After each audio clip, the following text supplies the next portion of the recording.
Good morning friends. आज के इस वीडियो में हम दिसंबर 2025 में पूछे गए CSIR नेट पार्ट ए के क्वेश्चन डिस्कस करेंगे। तो क्वेश्चन आईडी के अकॉर्डिंग 121 से हम लोग क्वेश्चन सॉल्व करना स्टार्ट करेंगे। तो क्वेश्चन आईडी 91671021, ये क्वेश्चन क्या कह रहा है इसमें? The following figure shows densities and masses of 5 objects A to E. The object with the largest volume is। तो सबसे पहले जो चार्ट दिया है यहाँ पर, फिगर जो बना हुआ है, उस फिगर से हम लोग हर एक ऑब्जेक्ट्स ए से ई तक का मास और डेंसिटी लिख लेंगे, अप्रोक्सीमेट वैल्यू उसका लिख लेंगे और उसके बाद वॉल्यूम फाइंड करेंगे। वॉल्यूम का फॉर्मूला होता है मास अपॉन डेंसिटी।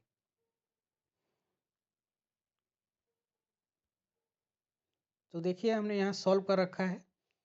जो फिगर दिया है आप लोग उससे मैच कर सकते हैं जो डेटा हमने यहाँ लिखा है। ऑब्जेक्ट ए के लिए डेंसिटी है 3 और मास है 3, जो कि डेंसिटी ब्लू कलर से रिप्रेजेंट किया गया है डेंसिटी को, और रेड कलर से मास को रिप्रेजेंट किया गया है। तो ऑब्जेक्ट ए का वॉल्यूम 1 यूनिट आ रहा है, ऑब्जेक्ट बी का वॉल्यूम 0.5 यूनिट आ रहा है, ऑब्जेक्ट सी का 0.4, ऑब्जेक्ट डी का 2 और ऑब्जेक्ट ई का 0.25। हमने यहाँ से अप्रॉक्सीमेट वैल्यू जो हमको फिगर दिया है उससे हमने कलेक्ट करके यहाँ पर लिखा है और उसके अकॉर्डिंग हमने वॉल्यूम फाइंड कर लिया।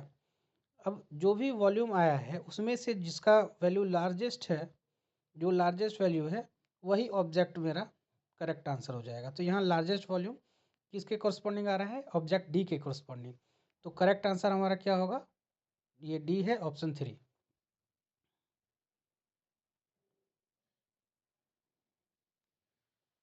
नेक्स्ट क्वेश्चन हम देखते हैं।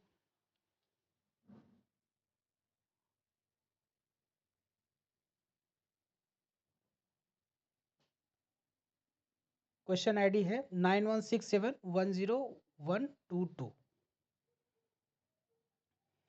इसमें क्वेश्चन कह रहा है in a class 40% and 20% students passed in mathematics and physics respectively.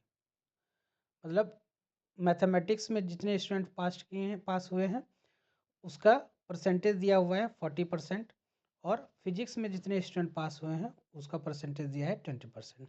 And 10% students passed in both subject. Both subject मतलब जो मैथमेटिक्स को अगर हम एम से डिनोट करें और फिजिक्स को पी से, तो ये प्रोबेबिलिटी एम इंटरसेक्शन पी दे रखा है आपको 10%। What is the probability of a randomly selected student have passed in physics if the student already passed in mathematics? तो यहाँ कंडीशनल प्रोबेबिलिटी पूछ रहा है आपसे, क्योंकि यहाँ पर एक कंडीशन आपको दे रखा है कि ऐसे स्टूडेंट का सेलेक्ट कर रहे हैं हम रैंडमली जो कि मैथमेटिक्स में ऑलरेडी पास है, फिजिक्स में उसके पास होने की क्या प्रोबेबिलिटी है। तो ये आपका कंडीशनल प्रोबेबिलिटी का क्वेश्चन है। तो चलिए देखते हैं कंडीशनल प्रोबेबिलिटी का क्या फॉर्मूला होता है। Given probability of m equals to 40%, ये पास्ड इन मैथमेटिक्स, ये आपको दे रखा है। फिर probability of p equals to 20% दिया है, ये पास्ड इन फिजिक्स। अब जो दोनों में पास है उसका प्रोबेबिलिटी क्या है? 10%। अब आपको फाइंड करने का आ रहा है probability of physics such that the student pass in mathematics already. तो इसके लिए क्या फॉर्मूला लगाएंगे? Probability of m intersection p divided by probability of m, this equals to क्या हो जाएगा? देखिए probability of m intersection p क्या होगा? 10% है तो 10 अपॉन 100, 0.1, और 40% है probability of passed in mathematics, तो इसका क्या हो जाएगा? 40 अपॉन 100, 0.4। तो जब इसका हम रेशियो फाइंड करेंगे तो ये आ जाएगा 1/4, जो कि ऑप्शन 3 में दिया हुआ है आपको।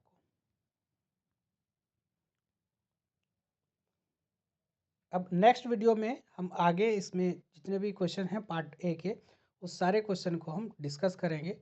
अगर आपको ये वीडियो अच्छी लगी और आपको पार्ट ए के क्वेश्चन CSIR में जो पार्ट ए में क्वेश्चन पूछे जाते हैं उसके लिए कोई हेल्प चाहिए तो आप इस यूट्यूब चैनल को सब्सक्राइब कर लीजिए और लाइक शेयर कीजिए वीडियोस को ज़्यादा से ज़्यादा। तो मैं पिछले जितने भी 2020 से क्वेश्चन आए हैं CSIR नेट के अंदर पार्ट ए में और पार्ट बी में, वो मैं इस यूट्यूब चैनल के माध्यम से डिस्कस करूँगा।